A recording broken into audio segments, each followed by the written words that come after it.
Good afternoon students. आज हम पढ़ेंगे ओम्स लॉ। ओम्स लॉ हमारा क्या कहता है? ओम्स लॉ कहता है यदि किसी चालक की भौतिक अवस्था जैसे ताप, लंबाई, परिचय का क्षेत्रफल आदि में परिवर्तन न हो तो चालक पर लगाया गया विभवांतर उसमें प्रवाहित धारा के समानुपाती होता है। यानी कि जो उसकी फिजिकल कंडीशन होती हैं, जो फिजिकल अवस्था होती हैं, जैसे कि आपकी हो गई ताप, लंबाई, क्षेत्रफल, उनमें चेंज ना हो। यदि उनमें चेंज ना हो तो चालक के सिरों पर लगाया गया विभवांतर जो उस पर वोल्टेज अप्लाई होगा उसमें जो करंट फ्लो होगी उसके प्रोपोर्शनल होगा, यानी V is directly proportional to I। इसको हम लिख सकते हैं V upon I equals to constant.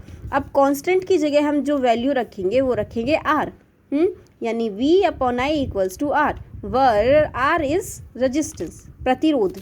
ठीक है, अब इसको हम लिख सकते हैं R बराबर V अपॉन I या V बराबर IR, I बराबर V अपॉन R।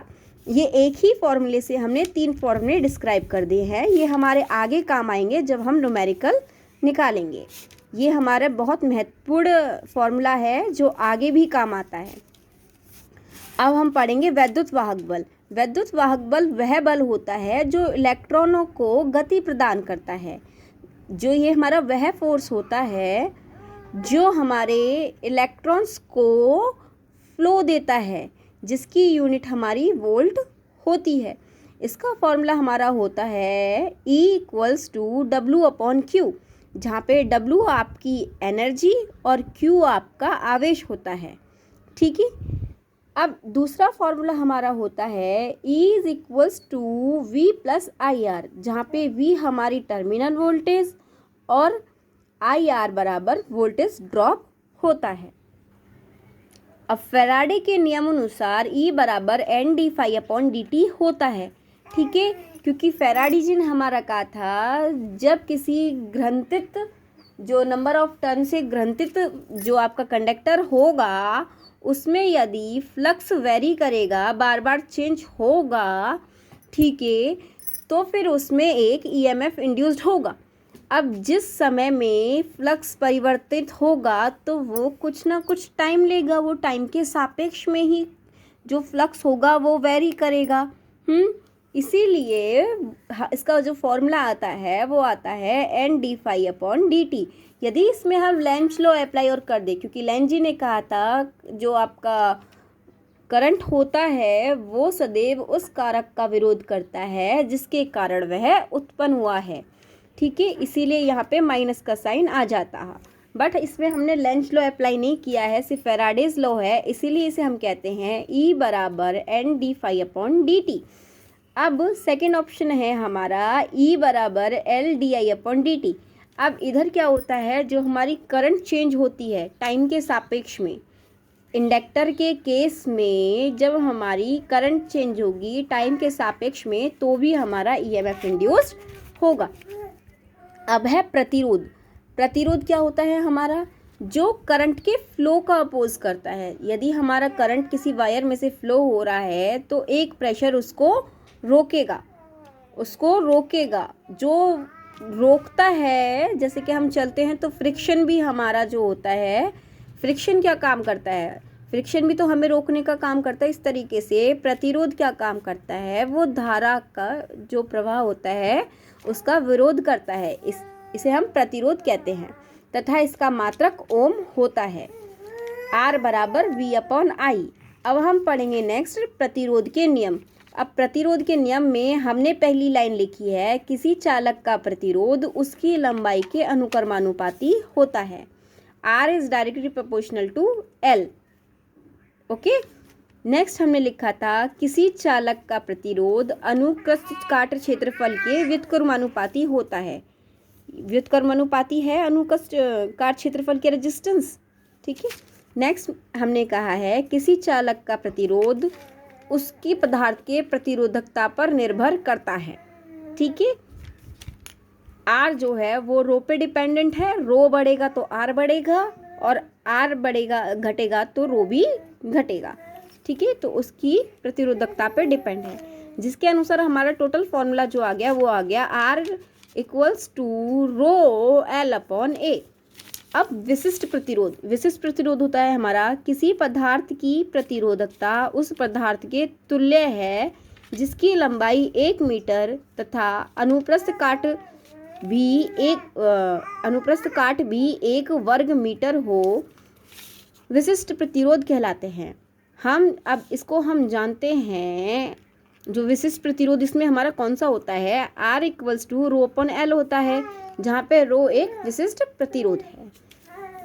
ठीक है, इसमें विशिष्ट प्रतिरोध हमारा रो है।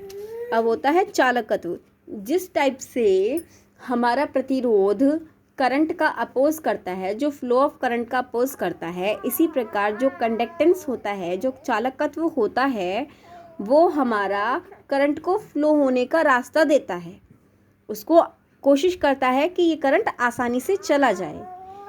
जैसे कि हमारी लाइफ में 2 टाइप्स के आदमी होते हैं, एक हमें पीछे खींचते हैं और एक हमारा सपोर्ट करते हैं। तो जो हमारा सपोर्ट करता है वो हमारा कंडक्टेंस कहलाता है, और जो व्यक्ति हमारा अपोज करता है, जो करंट का अपोज करता है, वो प्रतिरोध कहलाता है। अब इसका फॉर्मूला हमारा होता है G is equals to 1 upon R, या फिर 1 upon rho L upon A, या फिर इसको हम लिख सकते हैं 1 upon rho A upon L. तो 1 अपॉन रो जो होता है वो हमारा होता है सिग्मा। ठीक है, या फिर G equals to sigma L upon A. सबने कल हेडिंग तो नोट डाउन कर ली थी ना? सबने कल हेडिंग तो नोट डाउन कर ली थी ना? तो उस हेडिंग में जो नेक्स्ट हेडिंग थी वो थी वैद्युत शक्ति। वैद्युत शक्ति हमारी क्या होती है? वैद्युत ऊर्जा की दर को वैद्युत शक्ति कहते हैं। वैद्युत ऊर्जा की दर को वैद्युत शक्ति कहते हैं। इसका मात्रक जूल पर सेकेंड या फिर वॉट होता है। ठीक है, P equals to W upon t. P equals to W upon t. अब हमारी वैद्युत ऊर्जा क्या होती है, आपका क्वेश्चन आया होगा। तो वैद्युत ऊर्जा हमारी होती है किसी वैद्युत परिपथ में ऊर्जा व्यय विभवांतर धारा तथा समय के गुणनफल को वैद्युत ऊर्जा कहते हैं। वैद्युत ऊर्जा क्या होती है?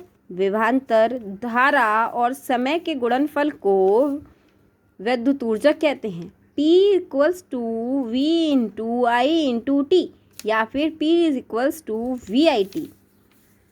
अब आता है हमारा जूल का नियम। जूल का नियम हमारा क्या कहता है?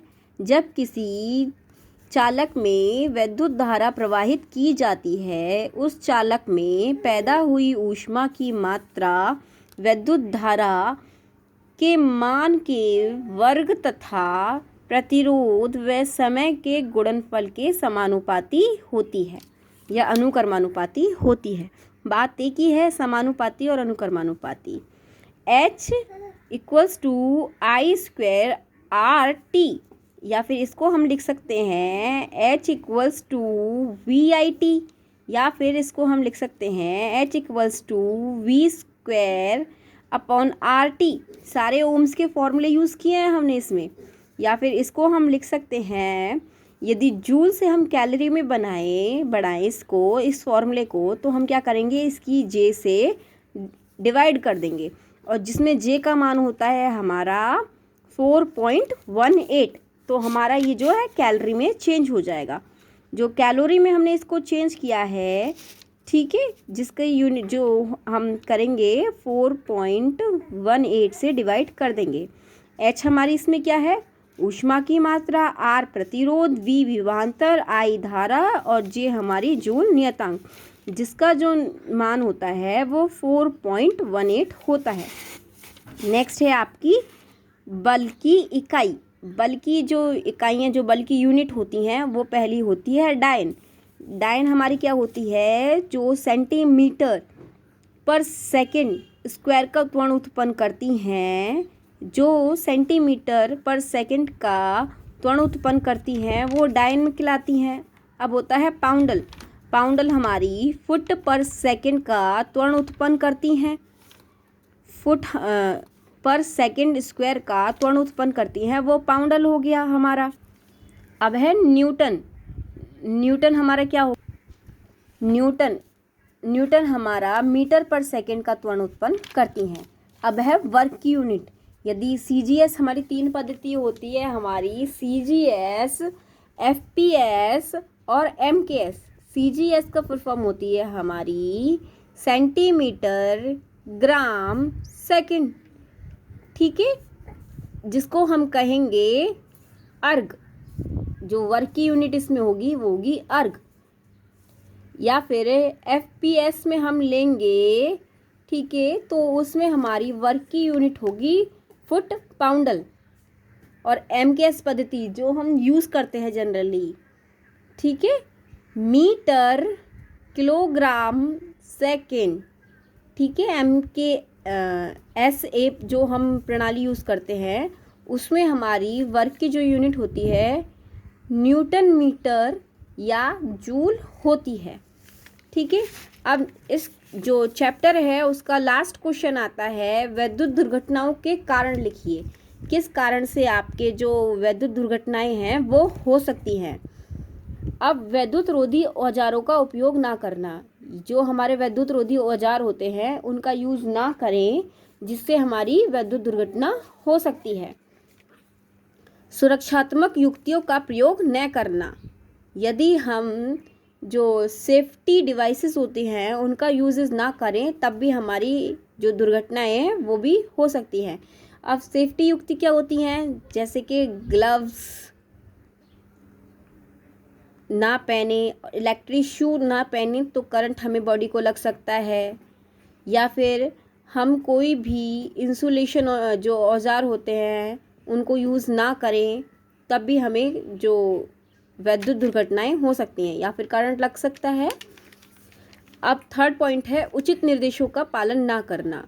उचित निर्देशों का पालन का मतलब ये होता है कि हम कभी भी कोई भी फॉल्ट सॉल्व करते हैं तो सबसे पहले हम MCB ऑफ करते हैं, उसके बाद हम जो है फॉल्ट को सही करते हैं। यदि आप MCB पहले नहीं गिराएंगे, डायरेक्ट फॉल्ट को सॉल्व करेंगे तो आपकी विद्युत दुर्घटना हो सकती है। अब होती है सुरक्षात्मक सावधानी को न अपनाया जाए, वही होती हैं यदि आप प्रॉपर इंसुलेशन नहीं लेंगे किसी भी चीज़ से तो भी विद्युत दुर्घटनाएं हो सकती हैं। या फिर आप गलत कनेक्शन कर दें तब भी जो दुर्घटनाएं हैं वो हो सकती हैं। यदि आप गलत कनेक्शन कर देंगे तो उससे क्या होगा, आप गलत कनेक्शन कर देंगे, MCB जो है उसे ऑन करके आएंगे, इतने में आपका फॉल्ट हो जाएगा, वहाँ पे जो बर्न हो सकती है, आग वाग लग सकती है, इस वजह से ज़्यादा दुर्घटनाएं हो सकती हैं।